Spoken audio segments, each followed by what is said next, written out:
Звание Героя в России на сегодня удостоены более 1000 человек. За каждой наградой история самопожертвования, как в военное, так и в мирное время. Имя Алихана Калиматова в этот перечень вписано 16 лет назад.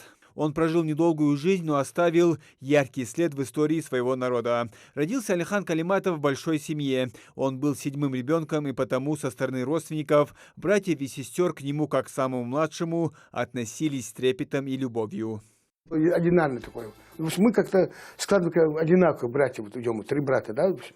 А у нас другой всем был. Младший был, мать больше жили, отец больше жил, он сам младший был, мы 7 старшие были.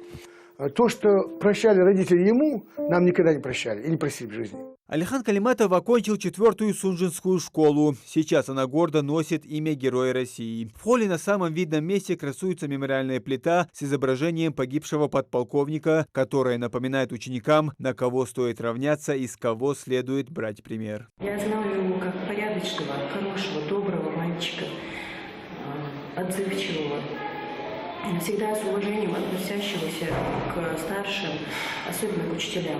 В начале нулевых Алихан Калиматов, сотрудник управления ФСБ, работал по Самарской области, не раз участвовал в проведении контртеррористических операций на Северном Кавказе. Вся его жизнь, вся его работа – это не одномоментный какой-то случай. Но все обстоятельства, связанные с этим, они пока еще не подлежат разглашению, и материалы стоят под грифом «секрет».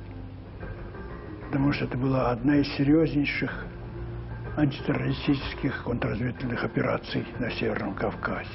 17 сентября 2007 года Ингушетию облетела горькая весть. От бандитской пули погиб сотрудник Центрального аппарата ФСБ России. Все еще о нем помнят и гордятся всем народом. 4 года назад в Магасе торжественно открыли мемориальную плиту в память о Калиматове. Его именем названа одна из улиц в столице Ингушетии в честь Алихана Макшариповича. Ежегодно проводят спортивные турниры по боксу и шахматам. А в 2017 году в Самаре открыли бульвар имени Героя России Алихана Калиматова. Он погиб на 39-м году жизни. Из них 7 лет он отдал службе в правоохранительных органах. У него остались жена и 2 детей. Указом президента России от 4 ноября 2007 года за героизм, мужество и отвагу Алихану Калиматову присвоено звание Героя России посмертно. Муслим Ганиев, Новости 24.